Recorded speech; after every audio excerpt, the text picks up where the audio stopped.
Vamos lá, meus irmãos, começando aqui a nossa gravação. Mais uma vez, graça e paz. Amém. Graça e paz. Amém. Graça e paz, irmãos. Boa Amém. noite. E vamos dar início aqui à nossa aula. Glória a Deus, estou muito feliz. Nossa quarta aula de introdução ao Antigo Testamento 2.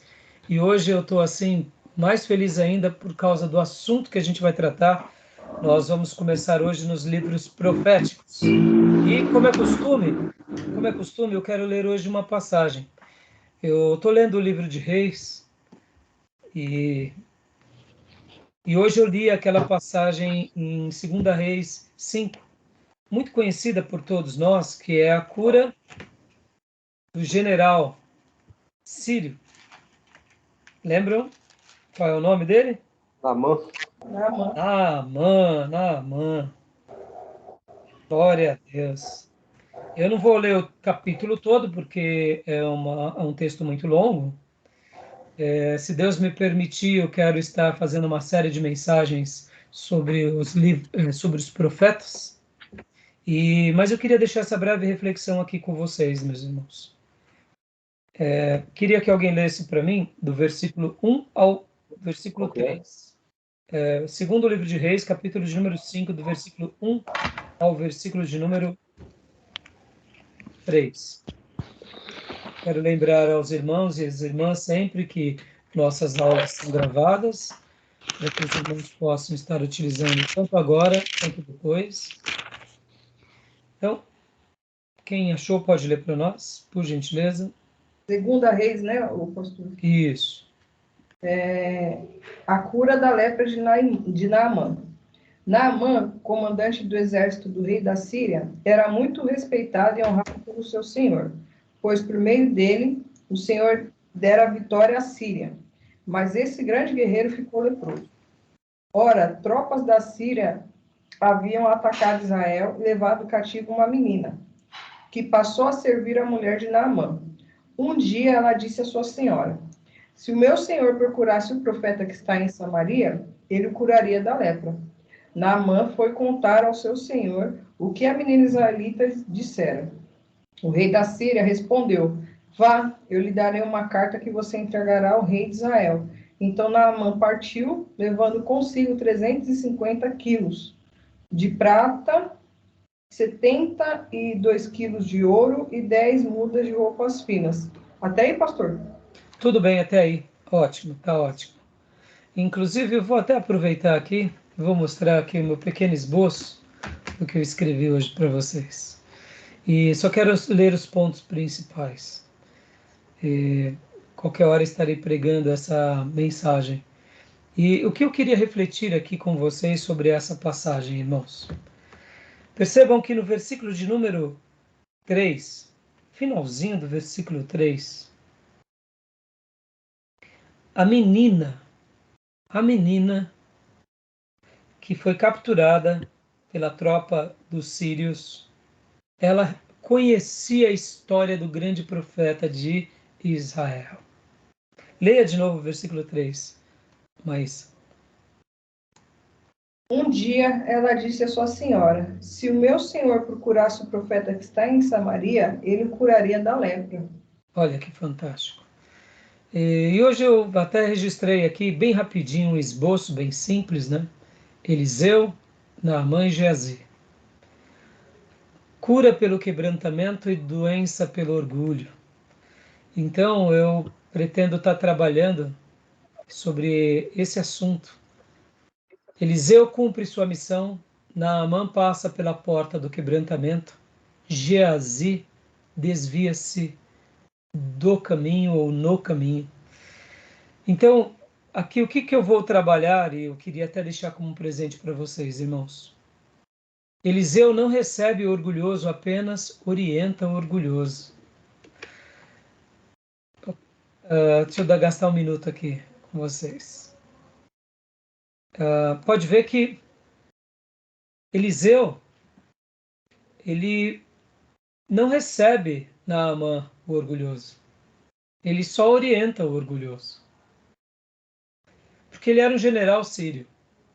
Quando o rei de Israel fica sabendo que o rei da Síria estava mandando essa quantidade enorme de bens. Porque, olha, irmãos, a quantidade de prata, a quantidade de ouro e 10 roupas finas, ou seja, 10 roupas nobres. Pensa quanto valeria cada uma dessas roupas. 350 quilos de prata, 72 quilos de ouro e 10 roupas finas. Pelo amor de Deus. Quanto que não valia isso em dinheiros hoje? Naqueles dias, então, imagina esse presente sendo dado a uma escola de profetas. E aí? Ia ser os discípulos do profeta de Salomão. Só que aqui Salomão já não estava mais, né? Aqui já eram algumas décadas e séculos depois. Mas eu quero recapitular que aqui os profetas, eles viviam dias horrorosos de privação, de dificuldade, de fome. Só para vocês terem uma noção, o capítulo 4 acaba falando sobre a primeira multiplicação de pães. Você sabia que a primeira multiplicação de pães na Bíblia não foi de Jesus? A primeira multiplicação de pães foi com o profeta Eliseu, 4:42 em diante. As multiplicações de pães de Jesus acontecem depois dessa. Interessante, não? Ou seja, por que multiplica pão? É porque tem pouco pão. Então, o profeta Eliseu, ele vivia muitas dificuldades. E agora chega um general rico, com posses, enviado pelo próprio rei.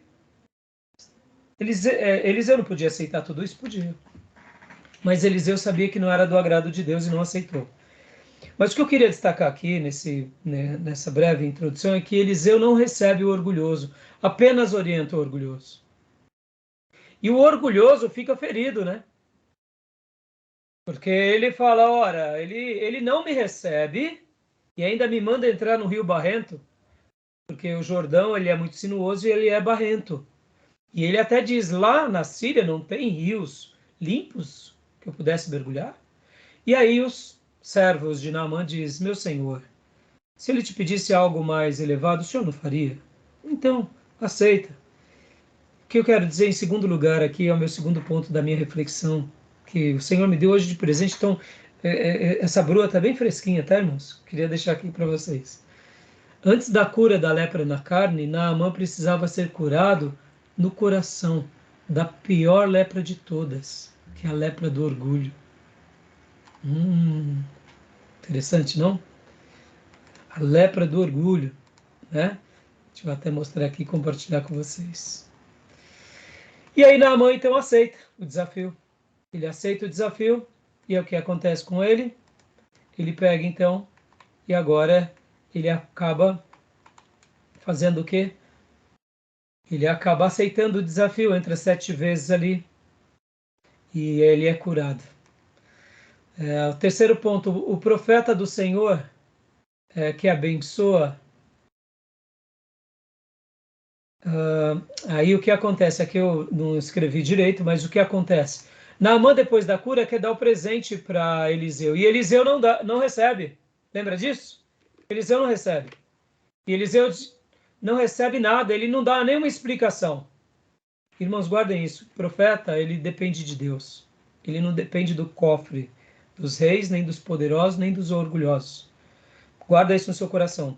Quem vai te sustentar no ministério é Deus. Não é a igreja, não é o dízimo dos irmãos.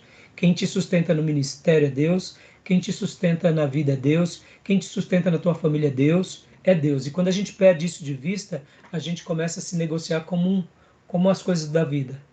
E na realidade, quem nos sustenta o tempo todo no trabalho ou no ministério é Deus. Guarda isso. Quem vai sustentar vocês durante esses anos de estudo é Deus. Porque é Ele que sustenta os seus servos. Então, na realidade, o profeta do Senhor quem abençoa sempre, porque tudo que ele tem é sagrado, inclusive a sua terra. Porque já que Naamã quis dar para o Eliseu e para a escola dos profetas, ele não quis, então ele pede, então deixa eu levar a sua terra. Deixa eu levar a terra para minha casa, para onde eu vou. E o que Deus pôs no meu coração. Que o que você tem pode não ser ouro, o que você tem pode não ser algo tão notável para as pessoas, mas Aquilo que você tem é sagrado. A palavra que você tem é sagrada. A reflexão que você tem é sagrada. Onde você bota a planta dos seus pés naquela casa simples, nessa casa simples, é sagrado. O que você toca é sagrado. E aqueles que veem o sagrado na tua vida querem um pedaço disso. Porque na realidade não é nosso por causa da nossa virtude e não é sagrado por causa da gente. É sagrado porque a unção de Deus extravasa daquilo que a gente faz. Então, Naamã, ele não deixa a prata, nem o ouro, nem as capas, mas ele pede um pouco da terra do profeta. Guarda isso, irmãos. A terra do profeta é maravilhosa. A terra do profeta faz com que homens poderosos queiram para eles. Acabam dando mais valor do que qualquer outra coisa, porque é a lembrança do milagre, é o memorial. E aqui é meu último ponto. Aí eu vou falar sobre Geazi. O que acontece? Ah, meu Deus do céu. Aconteceu algo terrível. O que aconteceu? Geazi. Geazi era o discípulo do profeta que ele deseja aquilo que ele não podia nunca ter desejado. Geazi desejou aquilo que Deus não queria aos profetas. Ele tentou dar uma ajudinha para Deus diante da vida difícil de profeta. Geazi não segue os passos do líder, no caso, Eliseu. E a doença do primeiro orgulhoso agora cai sobre o discípulo que não segue os passos do líder. Ah, meu pai. Lembra da história? Geazi tem uma ideia, fala, poxa vida, eu estou vivendo aqui numa dificuldade violenta. Vou dizer que vieram os discípulos do profeta e vou chegar no general e vou falar, me dá alguma coisa para eu levar para eles. Meu senhor disse para eu fazer isso. E o que Naamã faz? De bom grado? Dá? E aí Geazi chega inclusive com os homens de Naamã, descarrega tudo, guarda tudo, esconde tudo, e aí ele vai até o profeta Eliseu. E o profeta Eliseu diz, aonde você foi? Onde você estava? E aí Geazi mente. Não foi isso? Vamos ler o versículo de número 26? Leia para nós, mas... Deixa eu achar aqui. Geazi diz, eu não fui para lugar nenhum, ele disse no versículo 25. E aí no versículo 26... Mas Eliseu lhe disse: Você acha que eu não estava com você em espírito quando o homem desceu da carruagem para encontrar-se com você? Este não era o momento de aceitar prata nem roupas, nem de cobiçar olivais, vinhas, ovelhas, bois, servos e servas. Por isso, a lepra de Naamã atingirá você e os seus descendentes para sempre. Então Geazi saiu da presença de Eliseu já leproso, parecendo neve. Que terrível.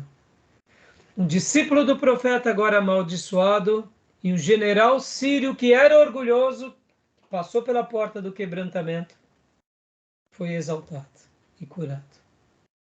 Agora percebam que a lepra também aqui em Geazi não foi somente a lepra pela lepra.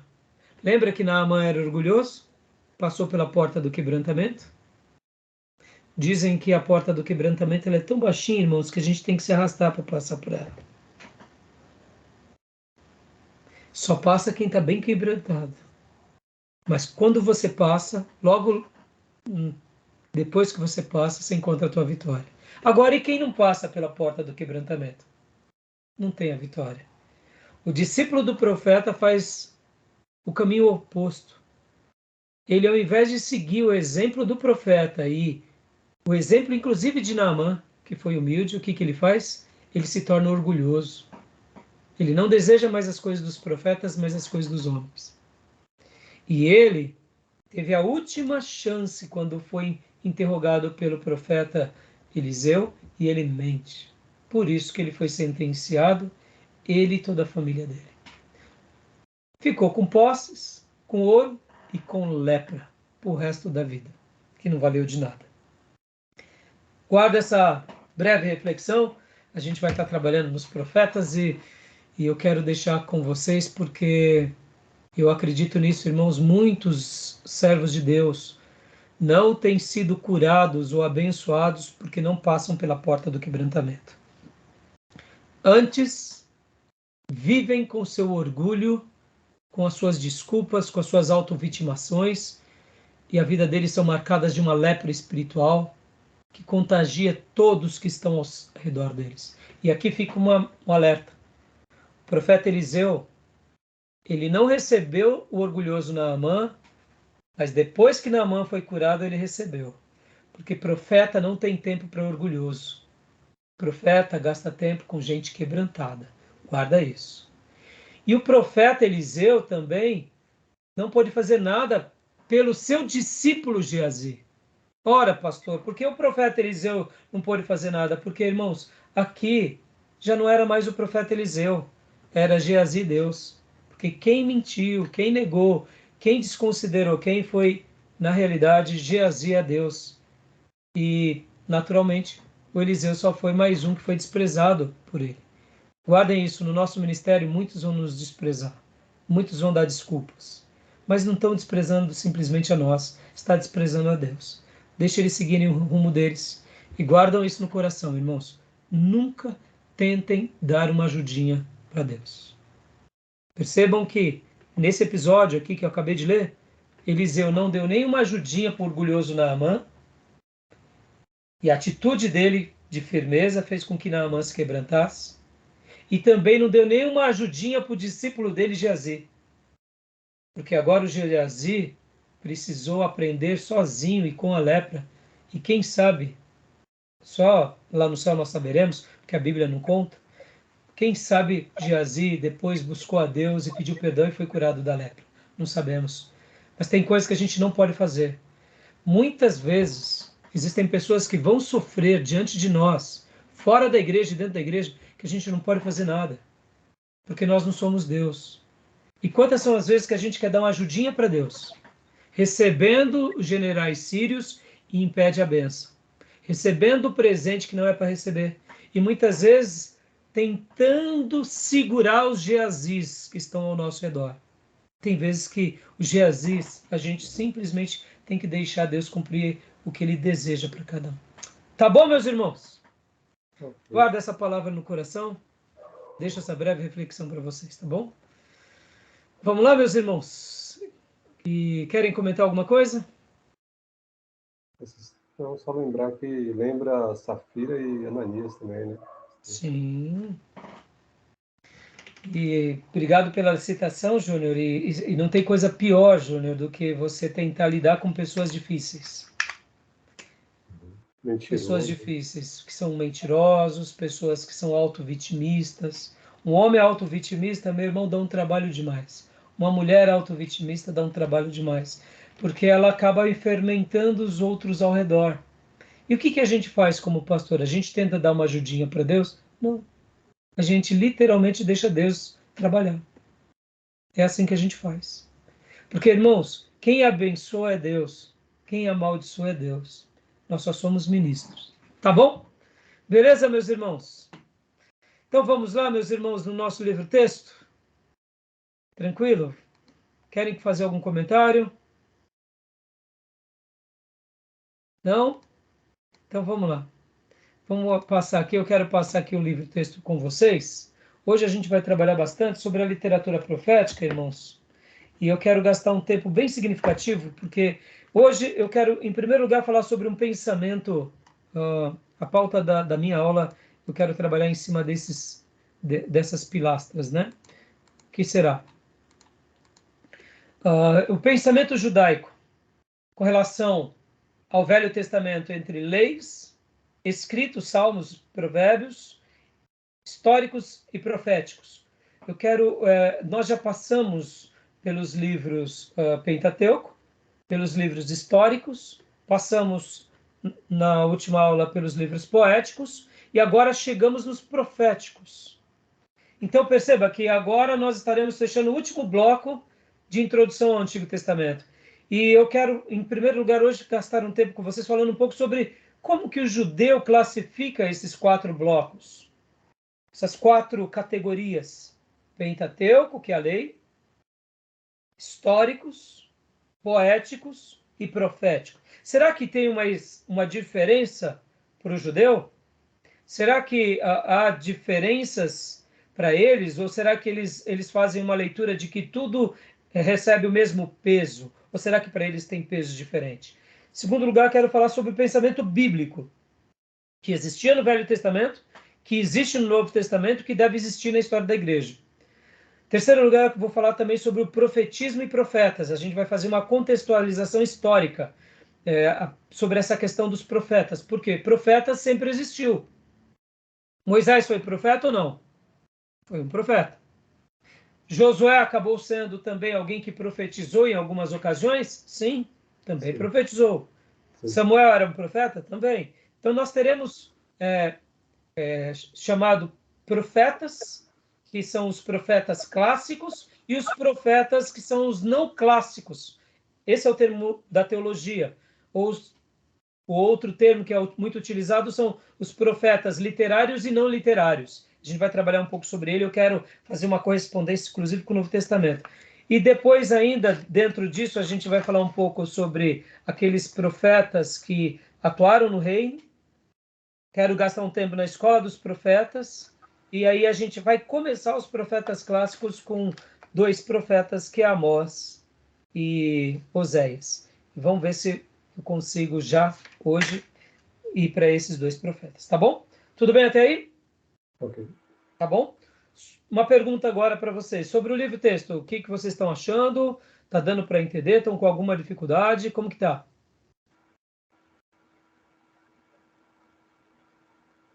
Podem falar. Bom, eu confesso que esse final de semana eu não li nada do livro-texto. Meu Deus do céu. Pastor Johnny, o que eu vou falar para sua ovelha aí, Pastor Johnny? O que a gente faz agora, Pastor Johnny? O que a gente faz? Só falta o Pastor Johnny falar também que o pastor também não leu nada. Não, para salvar eu tô lendo. Aleluia, pastor. Então, glória a Deus, glória a Deus.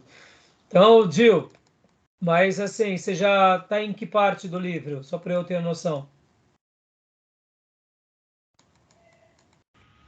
Eu terminei o livro de Jeremias, né? Tá bom. Então mas você já está... Jeremias. Então, maravilha. Então, fechou.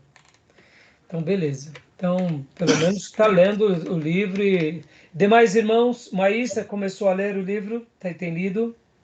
Comecei, pastor. Estou lendo. Então, corre. Tem alguns termozinhos aí que são mais difíceis, mas dou um Google.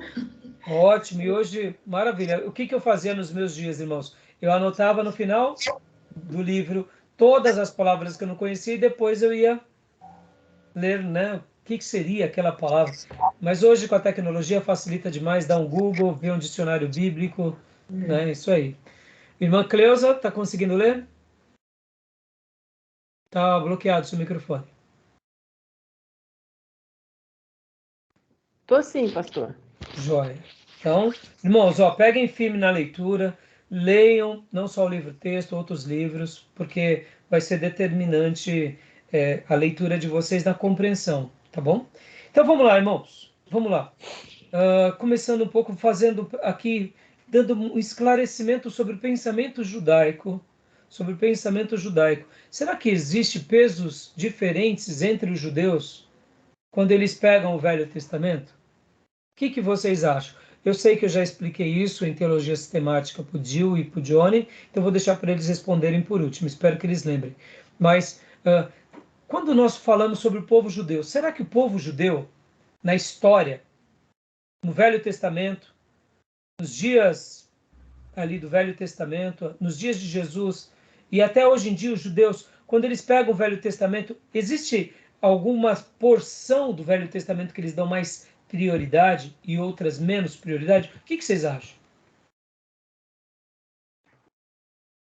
Vamos lá, Maísa. O que você acha? Eu acho que sim, pastor. Pelo que eu sei, né? Principalmente do que Moisés falou também, né? O judeu, você falou? Sim, isso. Mas o que eu quero dizer assim, o judeu, ele dá para esses 4 blocos, né? Que são divididos em 4. Pentateuco, que são as leis de Moisés, os livros históricos, que são Samuel, Reis, Crônicas, Josué, e poéticos, que foi aquele Salmos, Provérbios, que a gente leu, Jó, e depois vem os proféticos. Vamos dizer assim, desses 4 blocos, qual que o judeu dá mais prioridade? Eu acho que o primeiro, né? O Pentateuco. Irmã Cleusa.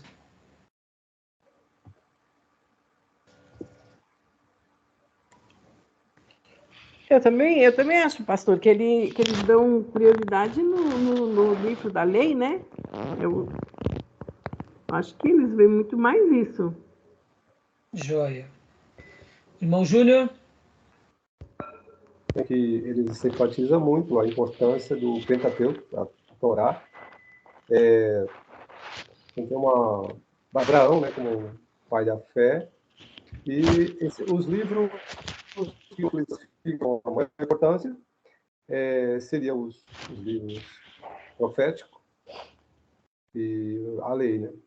Acho que ganha uma importância, né? Eu acho que os livros poéticos, na minha opinião, né? Não sei se estou certo, acho que não tem importância, mas não tem a maior importância, né? Quanto esses outros livros proféticos. Joia. E Gil e Johnny, deixa o pastor por último, porque o pastor a gente pressupõe que sabe mais. Bom, na leitura das escrituras, acho que fica bem claro que os judeus, eles dão bastante ênfase para o Pentateuco, né, a Torá. Por conta de estar lá também os patriarcas, Abraão e os escritos de Moisés, né? Eles dão bastante ênfase para isso.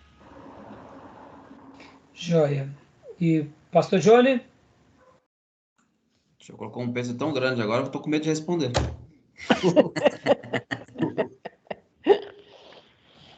Pastor, eu penso como os demais irmãos.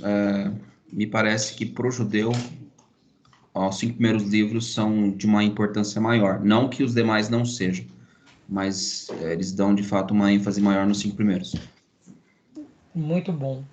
Era isso mesmo. Eu queria realmente saber se vocês já tinham ouvido falar, porque eu queria gastar esse momento aqui com vocês, porque o que acontece? A gente vai entrar hoje nos livros proféticos. Então, quando a gente pega esse bloco de livros proféticos, compara com os poéticos, com os históricos, com o Pentateuco, de fato, na perspectiva judaica, durante vários séculos, eles realmente deram mais prioridade ao Pentateuco.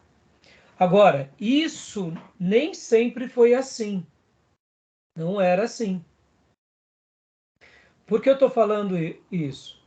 Sabe aquelas escolas, por exemplo, do Peshar, do Talmud, Uhum. o rabinato e as tradições rabínicas?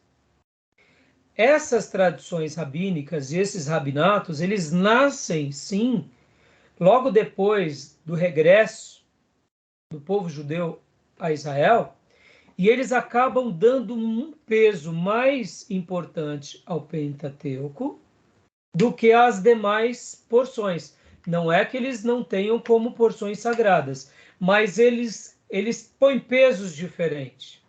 Podem ver que toda a tradição que até mesmo Jesus condena são tradições em que eles remontam sobre o Pentateuco.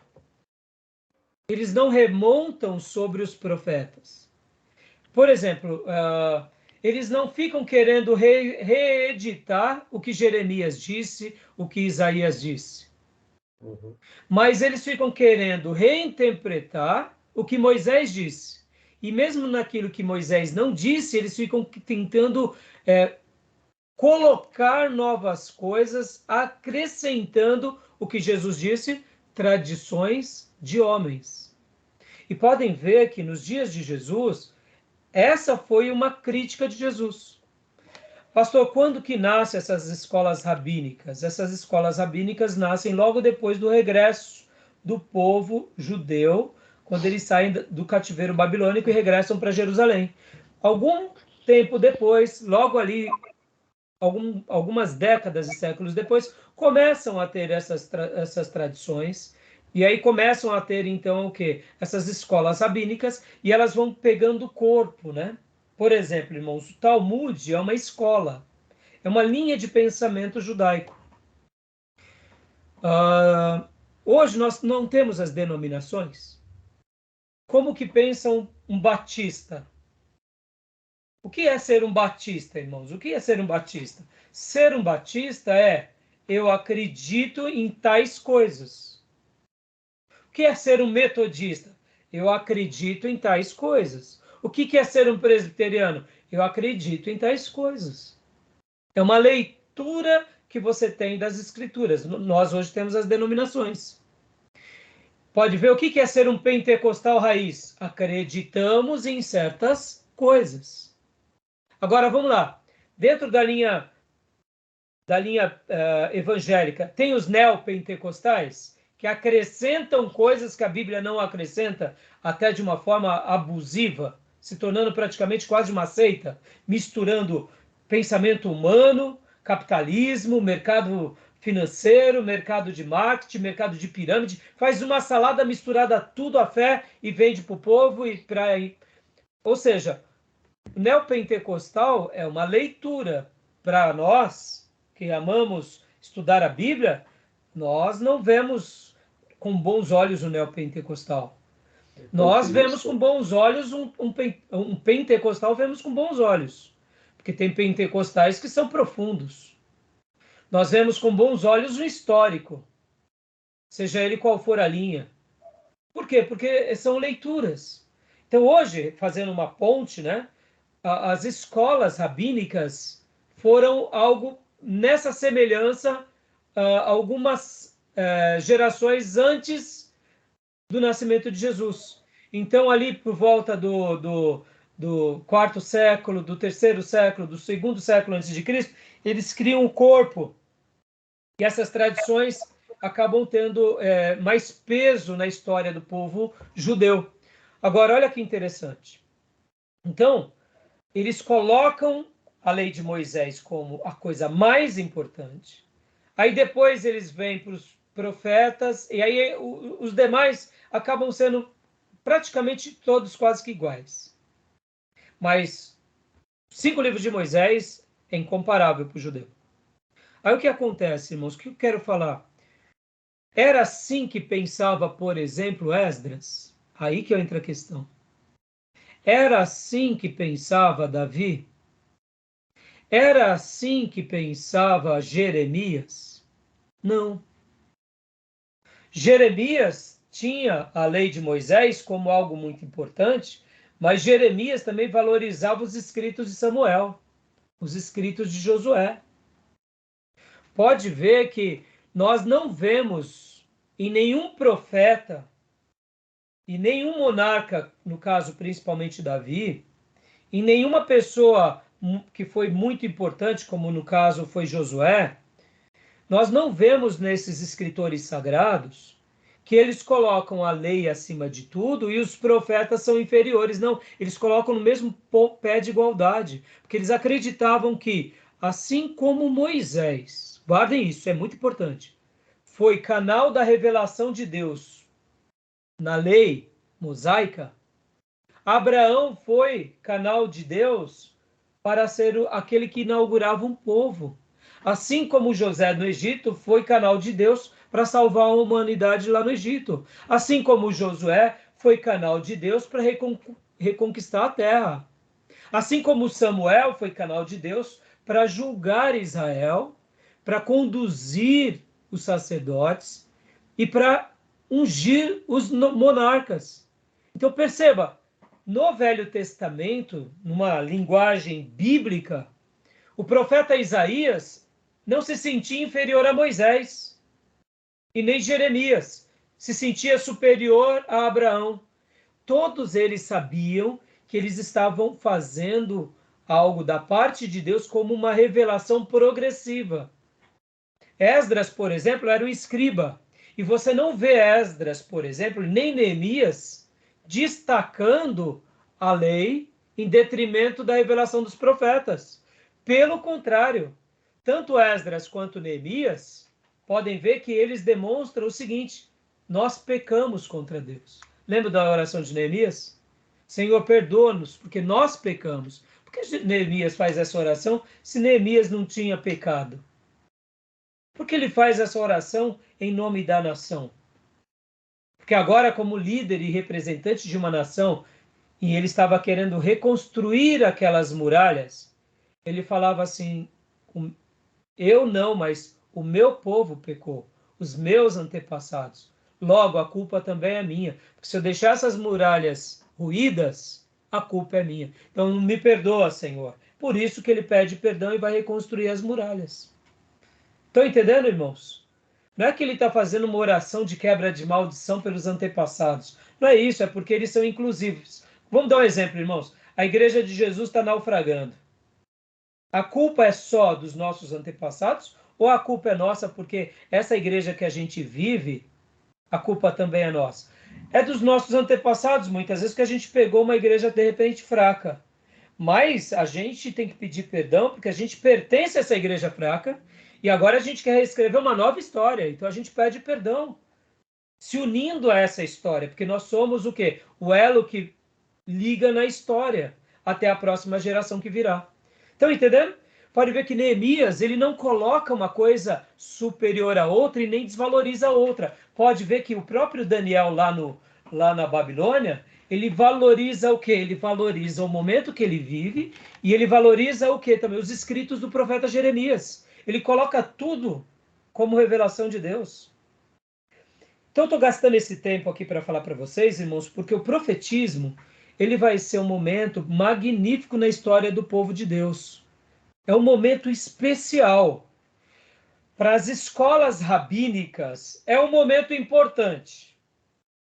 Mas para a revelação de Deus, é o mesmo pé de igualdade que Abraão, que Moisés e que os demais homens de Deus como Davi que reescreveram a história. Por que eu estou falando tudo isso, irmãos? Porque nós temos como base que Abraão foi o pai da fé. Tudo bem até aí? Que Moisés foi aquele que recebeu o decálogo e depois recebeu as leis. Mas eu te pergunto, então quer dizer que Moisés é maior do que Abraão? Vamos lá, vamos participar.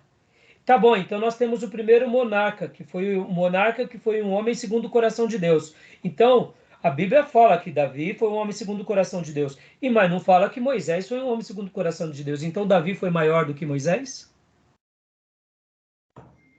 Percebam que a Bíblia não vai dar essa distinção nem para Abraão, nem para Moisés, nem para Davi. O que dá é origens, identidade.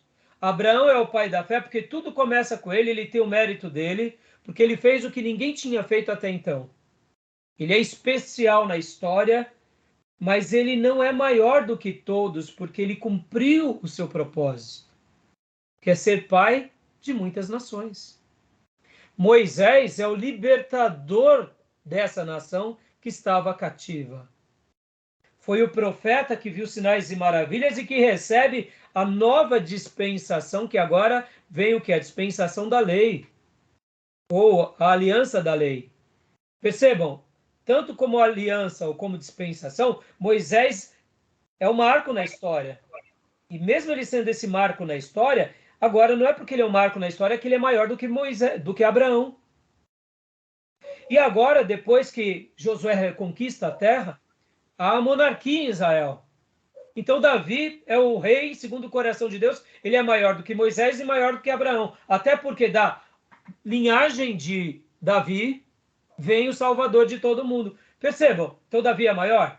Notem, não, Davi também não é maior por ser monarca, por ser poeta. Davi cumpriu com a sua missão, com o seu propósito.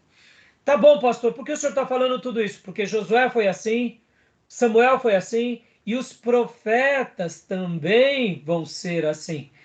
Os profetas que profetizaram antes daquilo que chamamos de profetas clássicos e os profetas clássicos. Eles também cumpriram com o seu papel na revelação. Isso é muito importante, irmãos, é muito importante.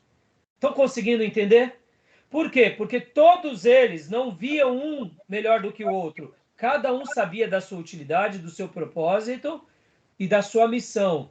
E cada um foi vaso de Deus na comunicação da vontade de Deus para aquela geração. Eles profetizaram para uma geração, mas aquelas profecias serviriam para as demais gerações. Então percebam, não há detrimento, não há superioridade, o que há é propósitos, chamados, vocações específicas em cada contexto. Podem ver que logo nesse momento profético nasce a escola dos profetas. E quando nasce a escola dos profetas, é uma nova fase na velha aliança. Assim como houve a dispensação da lei, ou a aliança da lei, agora vem a dispensação dos profetas e a aliança dos profetas, que está no Velho Testamento. Ou seja, e aí nasce a escola dos profetas com Elias e Eliseu. E aí eu pergunto para vocês, quantos livros Elias e Eliseu escreveram? Ué, escreveram nada? Como que eles inauguram um negócio tão importante quanto Moisés e não tem nada escrito? Porque não era o propósito deles escreverem. O propósito deles era o quê? Eles terem boca de Deus aonde? Na tribo do norte. Aí a gente vai se deliciar. Já já eu vou entrar nesse ponto aqui. Isso é magnífico. Estão entendendo? E aí eles vão sendo até Malaquias, o último profeta. Depois, nesses últimos 300 e poucos anos, que é o período interbíblico, que surgem as escolas rabínicas. E aí onde é essa, eu diria, descompensação, que se mantém até os dias de Jesus. Pode ver que quando Jesus vem, o rabinato deveria ser, irmãos, guardem isso, quando Jesus vem, todos os fariseus, saduceus e escribas deveriam ser iguaizinhos a Esdras. Pelo menos que nem Esdras. Crente, piedoso, consagrado, e que, ao verem Jesus, eles deveriam ser os primeiros a defenderem a causa de Jesus. Foi isso que aconteceu? Não. Foi o oposto. Eles estavam confortáveis no seu palácio, no seu reinado judaico, junto com o Império Romano, não queriam perder prestígio, nem honra para o povo, nem para dois profetas, o primeiro João Batista, que para eles era um profeta errante, e o segundo Jesus, que era o Messias fraudulento. E pode ver que nenhum deles, irmãos, da escola do Sinédrio ou dos judeus, no primeiro momento, apoiam Jesus, exceto Nicodemos, que mesmo Nicodemos ficou com dúvida. Por quê? Porque Nicodemos, quando foi advertido sobre as origens de onde era Jesus, falou, realmente, dessa região não tem profeta. Mas Nicodemos também não foi avante. Ou seja, Jesus teve que montar o seu quartel-general lá na Galileia, em Nazaré, e dali abalar toda a nação de Israel. Mas não deveria ser assim. No momento que ele descesse para o templo, era para os sacerdotes, para os levitas, para os escribas prestigiarem ele, e antes, não só ele, mas o próprio João Batista, e prepararem o caminho. Mas não foi isso que aconteceu. Depois que Jesus passa os 3 anos e meio, faz aquele alvoroço na nação, aí sim vão se convertendo, aí se converte Jairo, aí vão se convertendo outros, e depois da morte e ressurreição, aí é onde se convertem o maior número de líderes religiosos. E mesmo assim, a quantidade de líderes religiosos não foi tão grande. Por quê? Porque eles se mantiveram nas tradições humanas. Olha como essa questão ela é forte, irmãos. Quando você coloca... aqui para eu concluir esse pensamento, porque eu falei tanto do primeiro, que aqui eu já estou entrando para o segundo, né? O pensamento bíblico. Pode ver que o pensamento bíblico do Velho Testamento não tem separação, não há diferença, há igualdade que se completa e se harmoniza. E é isso que tem no Novo Testamento. O Novo Testamento tem o quê? Igualdade. Podem ver que no Novo Testamento Jesus vem, Jesus prega, Jesus faz o que faz, e ele é visto como Messias, e ele é visto como profeta, como rei e sacerdote. Agora, olha que interessante. Os judeus, até hoje, Jesus é o quê? Um impostor ou um profeta? Impostor. Hã? Impostor. Vamos lá, o que vocês acham? Até hoje, para os judeus, Jesus é impostor ou profeta? Eu ouvi falar que eles consideram como profeta, né? Mas não sei. Tá. O que vocês já ouviram falar? Um impostor. Messias impostor. E Júnior e irmã Cleusa? A maioria dos judeus, É. ortodoxos, tem ele como impostor. Ele até fala Jesus o pendurado, o pejorativo. Aqueles judeus mais sensatos acreditam que Jesus era Raboni, o rabino. E outros dizem que ele não era rabino. Por quê? Porque rabino não tem um contato com mulher, como tem com a samaritana. Rabino não toca do esquife do morto, porque a questão do rabino não podia, da lei, não podia tocar. Então tem a maioria diz que Jesus é um trapaceiro mesmo, que ele é um impostor e que Muito bem, muito bem. Foi muito bem colocado suas palavras. Agora deixou pouca coisa para a irmã Cleusa. Então, na minha opinião, eu creio que eles pensam que ele foi um simples profeta, que não tem aquela... eles não acreditam em Jesus, né? Na importância de Jesus. Eles acham que ele foi um simples profeta, que nem a Testemunha de Jeová também crê que ele só foi um profeta sem muita importância. Então, todos vocês estão certos, porque cada um comentou de uma forma, o Júnior deu uma resposta mais completa, né?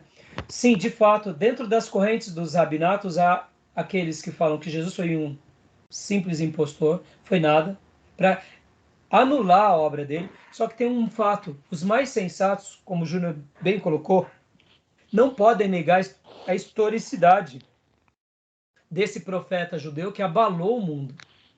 Então, os judeus, na sua grande maioria, no passado, viam Jesus como um profeta. E os judeus mais sensatos, até hoje, inclusive entre a maioria das linhas rabínicas, falam, não, Jesus foi um profeta. Aí eu pergunto, mas por que não seguem os ensinos dele? Se ele for um profeta. Aí eles dizem, não, nós seguimos, sim. Nós seguimos os mandamentos, amar a Deus, ao próximo. Ou seja, o que ele ensinou é bom. É bom. Só que ele não é o Messias, ele só foi um profeta. E como profeta, ele também tem os erros. Perceba, ó, quando eu classifico algo como mais importante e outros como inferior, eu chego em Jesus, eu também inferiorizo. Estão entendendo? Ó, engodo das trevas. Mas os judeus mais sensatos têm a Jesus como profeta. Que é inquestionável, irmãos. Ele curou, ele... Gostei da fala do Júnior, porque, de fato, um rabino, ele segue os mandamentos, e os mandamentos dizia para quê? Para que, principalmente os sacerdotes, não se tocassem morto, não... etc. Jesus vai e toca até em leproso, irmãos. E nesse caso, dentro do rabinato e das escolas rabínicas, você se tornava um imundo. E aí tem várias discussões, né? E assim como no catolicismo existem várias correntes do catolicismo, no protestantismo existem várias correntes, dos rabinatos existem também várias correntes. Então, mas aqui eu quero dizer o seguinte, irmãos, no Novo Testamento, logo agora indo, né, para o meu segundo ponto, já para concluir um pouco. Os profetas, o Novo Testamento, quando como que os discípulos de Jesus, como Jesus e os discípulos viam o Velho Testamento? Eles colocam, eles dão destaque. Abraão está acima de Moisés, Moisés está acima de Davi, Davi está acima de Jeremias. É assim que eles fazem? Nas citações? Quando a gente está lendo o Novo Testamento, qualquer escritor, seja do Evangelho, seja das cartas paulinas, petrinas, joaninas e demais cartas, há um destaque ou não? Não há. sim. É citado, o profeta Isaías disse, e quando ele diz é boca de Deus, Moisés disse é boca de Deus, Jonas disse é boca de Deus, mesmo sendo um profeta rabugento. Olha que interessante, Jonas é o profeta rabugento, mas não é profeta.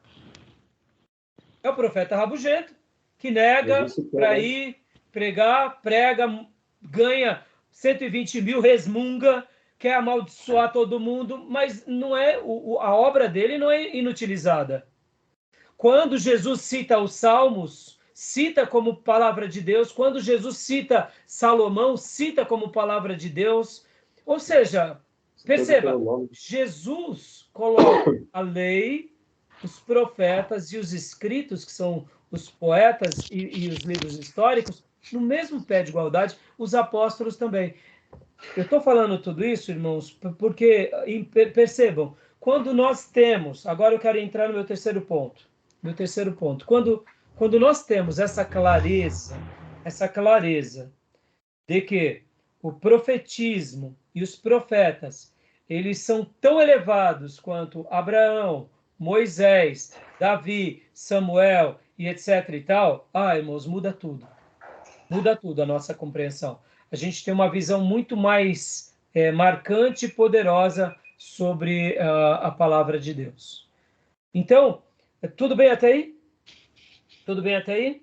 Então, agora, no meu terceiro ponto da aula de hoje, eu quero entrar um pouco ainda sobre o assunto do profetismo. Irmão, vão tomando nota, porque, infelizmente, eu não tive tempo de montar todo esse material em slide, só tenho ele em escrito, e como é uma coisa um pouco nova até para mim, eu acabei não fazendo, mas por isso que eu peço, não só agora, mas se tem slide, tomem nota, se não tem slide, vão tomando nota, né? Vão fazendo pergunta. O Júnior, numa das falas dele no WhatsApp, ele até comentou sobre a participação em classe.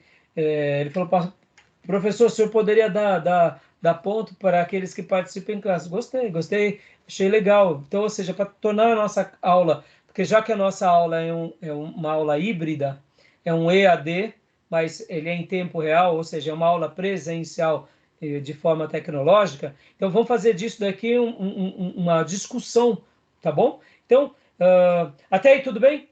Ficou claro para os irmãos que não há diferença no pensamento do Velho Testamento bíblico e no pensamento, inclusive, do Novo Testamento também, que tudo é igual.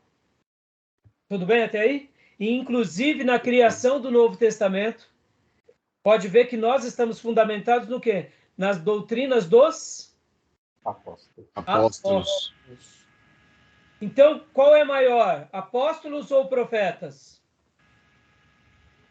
Todos contribuíram, né, por bem. É isso aí, mas falou bem. Nós estamos fundamentados na doutrina dos apóstolos, que é a última revelação da última aliança, da última dispensação ou do último aliancismo. A gente vai debater isso em teologia sistemática. Mas o que eu quero dizer com isso? Para nós, o Novo Testamento, então quer dizer que, aí para eu concluir esse assunto, o Novo Testamento então é mais importante que o Velho Testamento? Então a gente pode jogar fora o Velho Testamento e ficar só com o Novo? Se completa, né? Exatamente. A importância está na revelação. Está no momento da clareza. Assim como Abraão teve uma revelação de montar uma nação, Moisés teve uma revelação de dar a lei àquele povo para que ele, por meio dessa lei, eles se aproximassem de Deus e praticassem os seus ritos cerimoniais, os seus gestos de adoração para se aproximar de Deus. Assim como a escola dos profetas foi determinante de trazer o povo de volta ao Deus de Israel, as práticas do Deus de Israel, o Novo Testamento vai falar que o Messias nasceu e que ele é Jesus Cristo. E agora, os apóstolos vão registrar a biografia dele e vão nos dar o quê? Cartas, vão nos dar ensinos sobre o quê? A vida da igreja, ou seja, a importância está na revelação, por ser a dispensação, mas não quer dizer que somos melhores, que aquilo pode ser jogado fora. Pelo contrário, se completa. Por isso que a fé cristã, ela está fundamentada em cima do judaísmo, e não tem como se separar. Eles estão é como se o judaísmo fosse literalmente a raiz das árvores e o Novo Testamento fosse o tronco e as folhas e os frutos. Mas um está ligado no outro, não tem como separar. Não tem como separar. Fonte, né? Hã? É a fonte. É a fonte, exatamente. Então, é por isso que eu estou gastando esse tempo para falar com vocês, irmãos, porque façam essa leitura, tá? Uhum. Os apóstolos são os profetas da nova aliança. É a origem, né? Do novo é o antigo. Sim. Mas, voltando para a minha fala, os apóstolos e os discípulos que escrevem as revelações são os profetas da nova aliança. Pastor, mas espera aí. Eles escrevem da parte de Deus. Eles são a boca de Deus. Estão entendendo? Eles receberam eu diria, Inspiração. um dom diferente, porque dentro do dom apostólico nós vamos trabalhar isso em teologia sistemática, e entendemos que no dom apostólico eles eram profetas, assim diz o Senhor, eles eram evangelistas, chegavam onde ninguém chega, eles eram pastores e mestres. O mestre chega onde ninguém chega, vai para as minúcias. O pastor é aquele que ensina e busca as almas perdidas. Então, o dom apostólico é um dom que reúne o profetismo, o evangelismo, o pastorado e o ensino. Por isso que o dom apostólico é um dom raro de existir, e por isso que Deus separou a dedo 12 e fez deles apóstolos. A palavra apóstolos é enviados. Enviados o quê? A pregar, a ensinar a parte de Deus e anunciar o reino. Então, em tese, tanto os apóstolos quanto os discípulos que escrevem o Novo Testamento, que no caso é João Marcos, e no caso é também Lucas, eles são discípulos que escrevem a profecia, eles estão sendo profetas. Olha que interessante. Tá bom, pastor, o senhor está falando que os apóstolos foram profetas. Tá, olha que interessante. Eu não falei há pouco que dentro dos profetas existem os profetas clássicos e os não clássicos? Os não clássicos é aqueles que não escrevem, e os clássicos é aqueles que escrevem. Ou os não clássicos são os pré-literários, aqueles que não deixam escrito. E os clássicos são os literários, aqueles que deixam escrito. Pode ver que dentro dos apóstolos temos apóstolos que escrevem e apóstolos que não escrevem. Discípulos que escrevem e muitos discípulos que não escrevem. Percebam como a história se repete, só tem uma nova roupagem. Por isso que para nós, assim como os escritos apostólicos são determinantes na nova aliança, assim são os profetas, assim são os históricos, assim são os poéticos, assim são as leis. Amém? Uhum. Fechou? Paulo era apóstolo, mas não era discípulo. Então, na realidade, todo discípulo, todo apóstolo acaba sendo um discípulo. É que nem falar, por exemplo, Júnior, porque todos nós somos discípulos de Jesus. Que nem, por exemplo, aqui, olha que interessante. Aqui, todos nós somos obreiros. Quem trabalha na igreja é um obreiro. Então, o pastor é um obreiro. Assim. Mas nem todo obreiro é um pastor. Nem todo obreiro é um ministro de música. Está entendendo? É um discípulo porque... É um discípulo porque é um discípulo do mestre. Discípulo outro, né? Ele só não foi discípulo Isso. direto, né? Discípulo direto, exatamente. Não, Paulo acabou não sendo um discípulo direto. Mas, no primeiro momento, ele foi um discípulo direto. De quem? De Barnabé. Barnabé, sim. Ele era discípulo de Barnabé, pode ver. E Barnabé era discípulo dos apóstolos.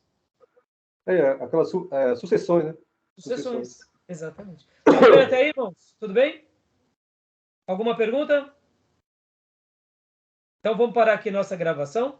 Agora, tá bom? E vou começar agora o Profetismos e Profetas. A gente vai trabalhar um pouco e a gente já vai entrar em Amós e Oséias. Tá bom? Tudo bem? Então vou parar a gravação.